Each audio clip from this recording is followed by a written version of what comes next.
Okay guys. So yan guys, almusal. Wow! Corn. Tsaka tola. So yun yung ulam ko guys. Tsaka tuyo. Mmm! Ulam ko guys. Guys, kain tayo. Okay. Nagluto ako ng ulam ko. Saan mo kumain si Yana? Ito, may kunting baboy. Tapos may tuyo. Pampagana kasi yung tuyo. Yes! Ngayon nakain ng tuyo.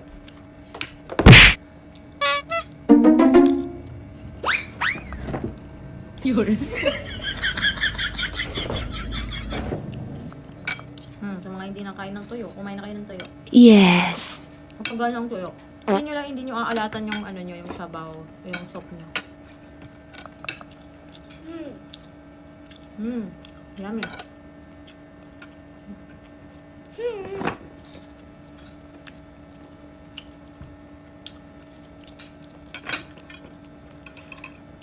Ang gandang combination ko.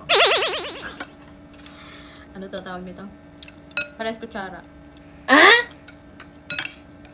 Sana sa susunod sa balcony na tayo kakain, mag-almusal. Kasi kumain din sa balcony yung fresh yung hangin, gano'n.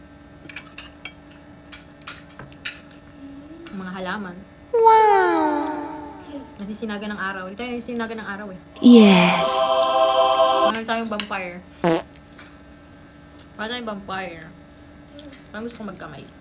Mmm! Pwede naman kamayin yung sabaw. Na-try niyo na. Yes. Kamayin yung sabaw. Yummy. Sarap to guys. Ito yung tinatawag na diet. Diet na lamon.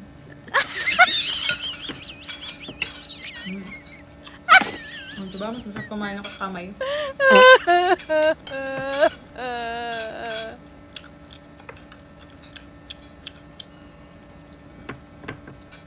Iba pa rin kasi guys yung yung natural na hangin.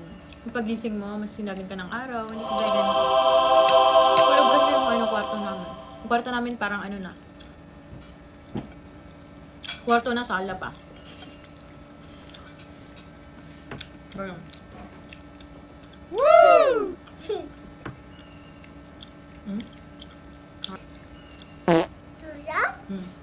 Kaliwete.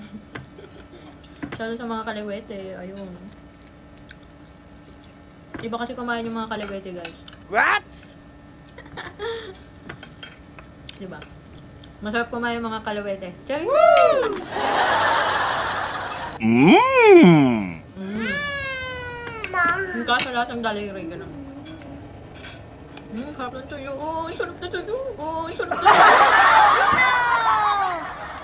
Tuyo lang sa amin sa Bicol. Lang, kahit araw-araw kaming tuyo. Tapos kukuha ka lang mga tawag na, mga talbos-talbos na tabi-tabi, gano'n. Matipid dun eh. Sa Bicol, matipid dun. Talbos-talbos lang, buhay ka na. Sarap yun, Yes. healthy. May Yes. mga preservative. Long life.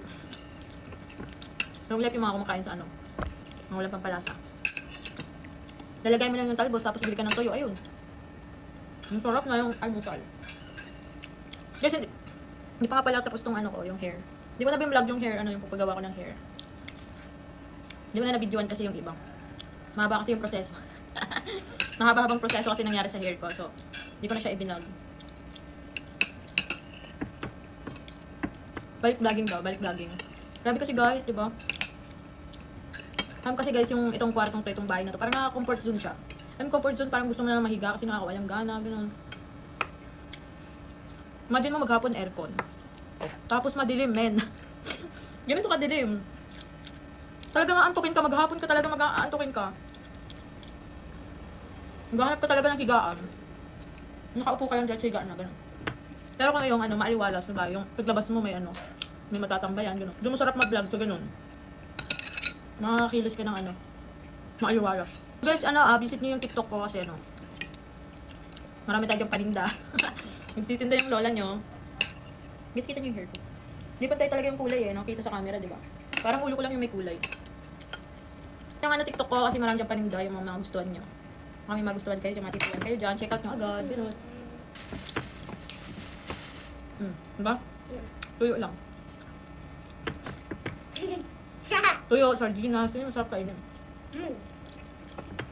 Paminsan-minsan ganun, diba? Pangit yung bibili ko sa ano. Hindi naman sa pangit, guys. Opinion ko lang to. Pagluto sa labas kasi hindi mo alam kung paano niluto eh. Hindi mo alam kung ano mga pampalasang nilagay. Kaya yung kinakain mo, hindi mo sure kung healthy.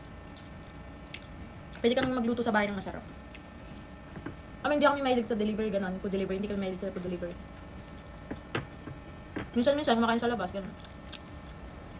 Pero mas tipid pa nga sa bahay eh. Ilang kain pa yung luto mo. Ba, nagluto ako ngayon. Hanggang gabi na namin yung ulam. Ninitin na lang, ganun. Ano sugar?